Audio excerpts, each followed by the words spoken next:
This is Twisted Passages with award-winning author Marie Sutro. Now, let's take a deep dive into the dark world of psychological thrillers and meet the authors who created them. Hello, and welcome to Twisted Passages. I'm your host, Marie Sutro, and today we have Pulitzer Prize winning and Edgar Award nominee Bryan Gruley here to talk about his new release, BITTERFROST. Welcome, Bryan. Happy to be here, Marie. Thanks for inviting me on. I cannot wait to dive into this, but before we do, can you start listeners off with an overview of what BITTERFROST is about? Despite what the cover looks like, it's really one word. It's the name of a town, a fictional town would be in the northwestern corner of the lower peninsula of Michigan. And it centers on a guy named Jimmy Baker, 40-something, grew up there, great hockey player, went to the minors. They turned him into a fighter. He almost killed a guy. And he quit the game almost on the spot.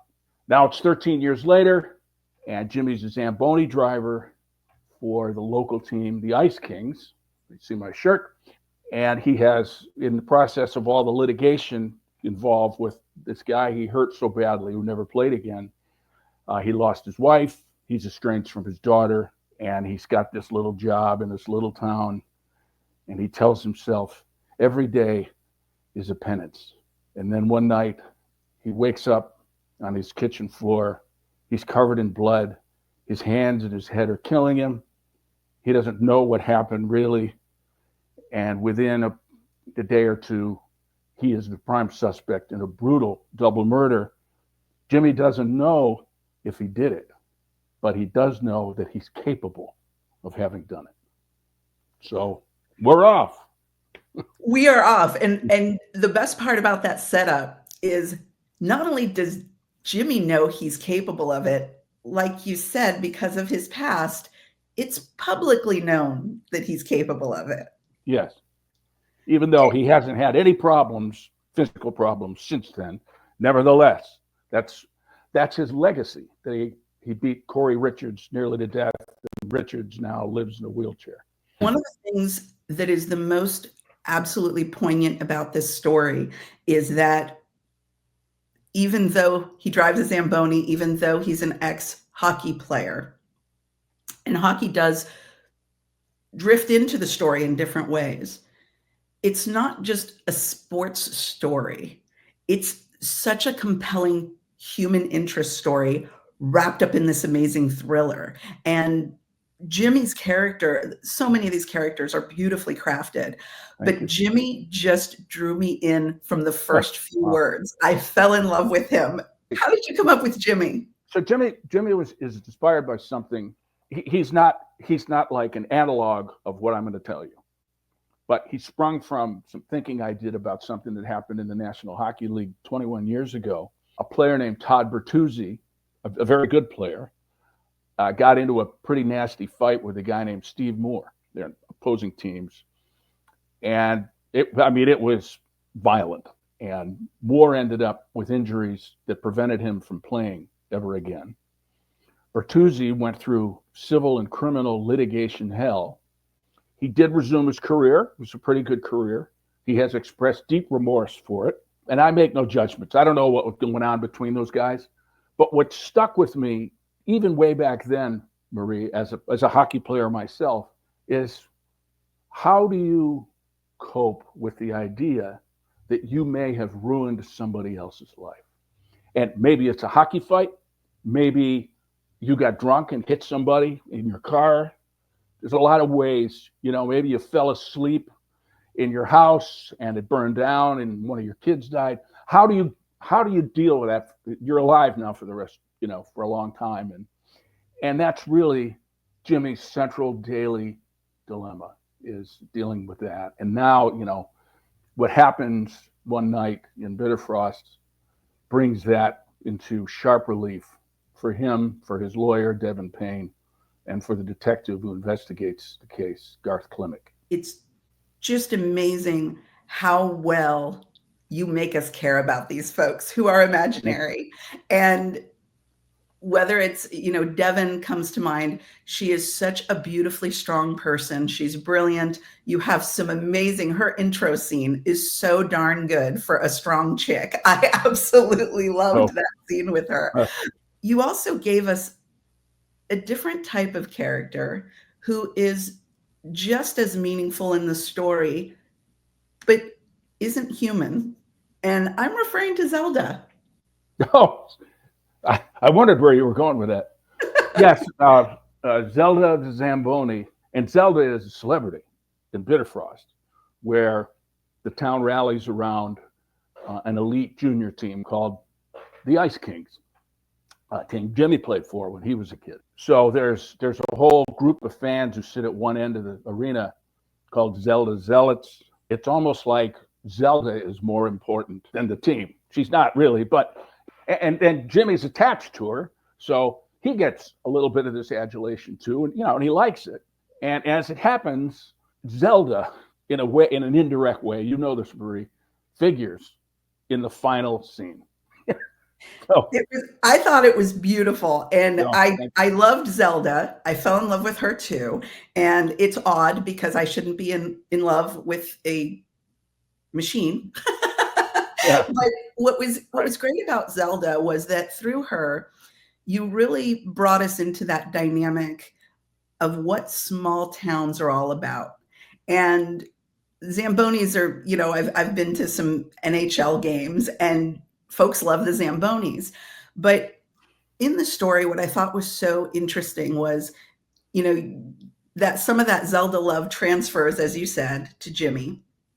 And it really replicates the love that people have. I think there's a character who says this and observes this about Jimmy, that when he comes home after his past, after his very horrible incident that he was a part of, he comes home for the safety of the small town and the acceptance of the small town. But just as much love there is for Jimmy and folks are cheering when he's out on the ice, that love can turn to hatred very quickly. And I thought that was very interesting. And you played that out in so many different ways.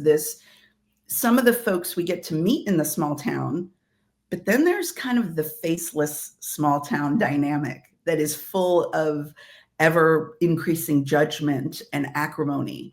That was brilliant. Oh, thanks. I knew I wanted division in the town over Jimmy's fate. The river that runs through the middle of Bitterfrost is called the Jaco, and it's finished for division.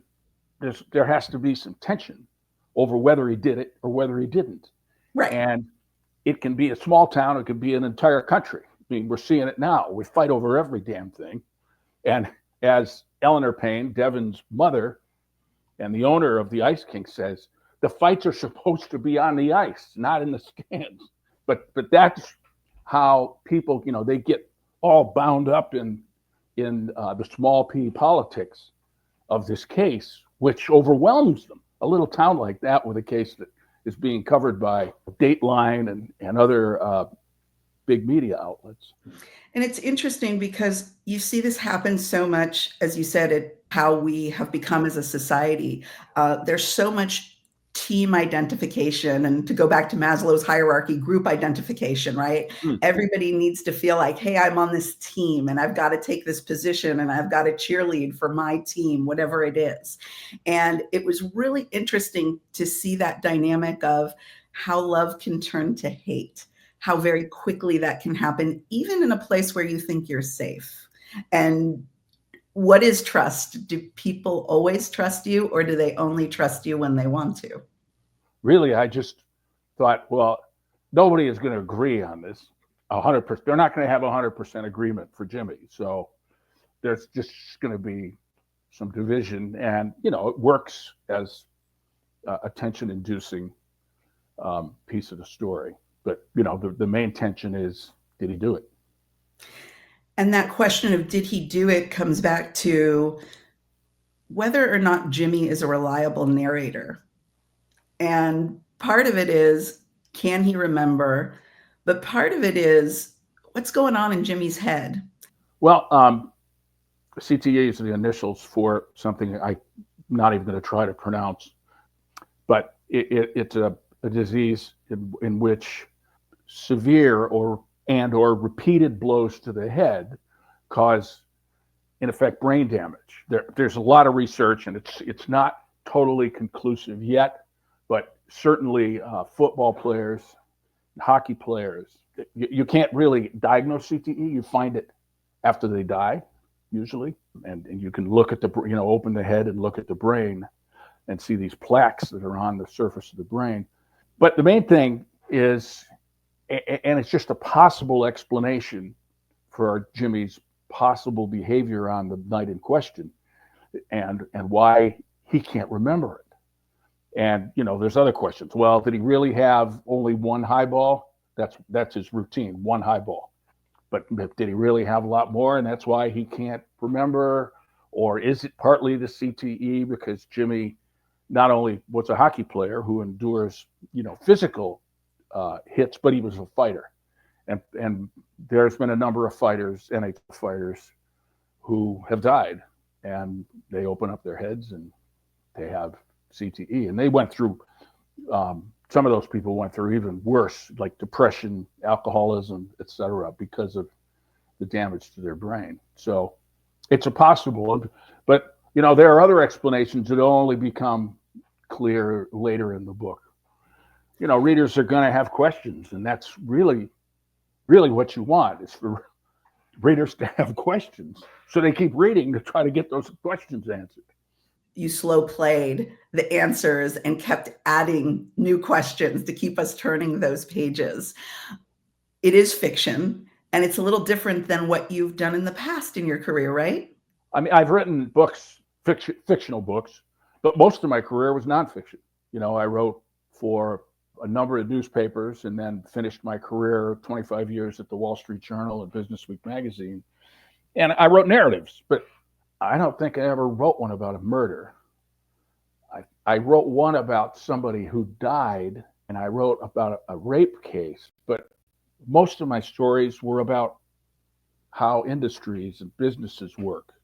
But they're still keep the reader in the room stories. So how do you do that? Well, partly you raise questions and then you answer them, and then you raise more questions. And as Elmore Leonard says, just try not to include all the boring stuff. People tend to skip that. Well, I've been doing fiction for about 20 years and nonfiction. I retired after 41 years, 5 years ago. Getting back to Jimmy and his backstory, he's not a stranger to violence, even outside of the hockey rink. And whether he's dealt with or just acknowledged some of the issues in his younger years, it was really interesting how you touched on that. And again, things that people can relate to and things that draw on our heartstrings. And I was wondering about that because your nonfiction world was a little bit different, as you said, but here you're really ratcheting it up. You're pulling on heartstrings so tight that you feel like they're going to snap. It couldn't be that it was just because somebody made Jimmy fight that Jimmy was who he was, and I got in trouble. There was a reason. One of his virtues as a hockey player, he had size, and he's good, he's skilled, he's fast, but he has an edge, as we say in hockey. He's got a certain level of anger. One of my friends who's a really good player says you got to play angry because it gives you an advantage over your opponents. I'm not sure he's right, but I know some players think that. And Jimmy brought that into the minor leagues, and they tapped into it. And there are reasons that Jimmy has this natural edge.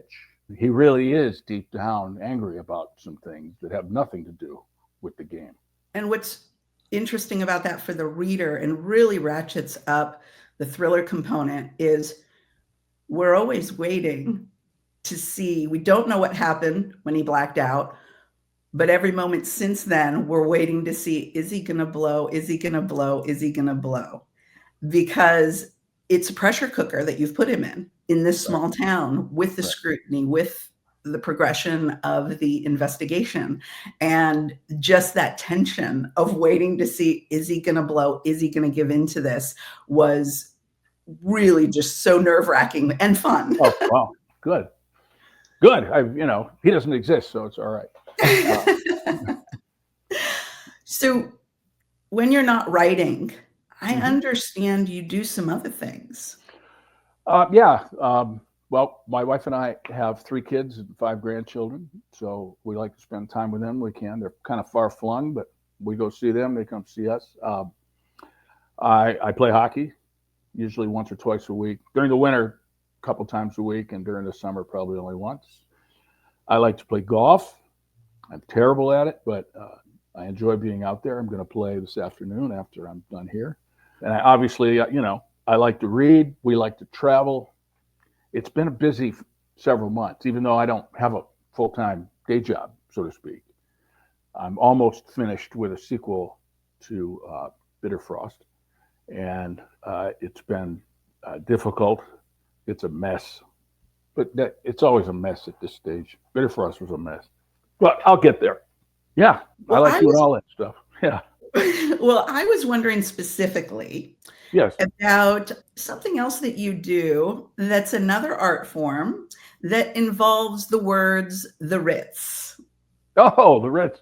Yeah, it's only an annual thing. So when I was in high school, I was in a rock band. I was a singer, and we played, and we called ourselves the Ritz. One of our guitarists named us that, and we played maybe half a dozen gigs, and then we all went our separate ways. I stayed in touch with one of the guys, and then years later, I ran into another guy, our lead guitarist, and the next thing I know, we're putting the band back together. This was 19, I believe. So we were going to play the following spring, but then we had COVID, so we didn't end up playing until 22. And we've played one show a year since then. And it's great fun. I'm still just a singer. Occasionally I play a guitar on a couple of songs, but these guys are all, they all have day jobs or had day jobs, but they're all really good musicians. And all I have to do is yell and do hot moves with the mic wire. So it's great. It's great fun. And it's songs we grew up with that we love, 70s stuff, Bowie, Stones. Well, I have to say, I do recommend that listeners go to your Instagram, because there is a Werewolves of London cover that is all you, and it's got some really nice falsetto work in it. So yeah, definitely. Well, you got to do that the howling, right? Yeah. Yeah. I did that because my sister-in-law sent me a Werewolves of London tie. I think she was in London, and so I had this tie, and I'm like, okay, I gotta do this. That's the only time I can remember playing Werewolves of London. But I love the song. I love Zavon. So thank you. Wow. Yeah, it's a lot of fun. Speaking of fun, you referenced that there's more coming. Where is the best place? And I mentioned your Instagram. Where is the best place for fans to find you? I do quite a bit of stuff on Facebook and Instagram, sometimes on X, although that's becoming really just a place for political foment, at least for me. And so I don't go there very much. And my website, which is simply www.bryangruley.com, and that has a newsletter I do on a monthly basis, and stuff about my books and my tour and events I'm going to have, and that has a lot of basic information. Yeah, but I go on Facebook and Instagram frequently enough, and I'll probably be posting this on Facebook.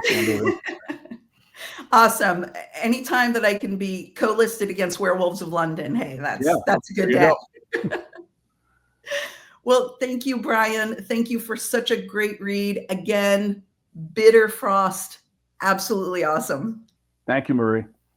You're welcome. And thank you all for joining us on this episode of Twisted Passages. We hope to see you next time.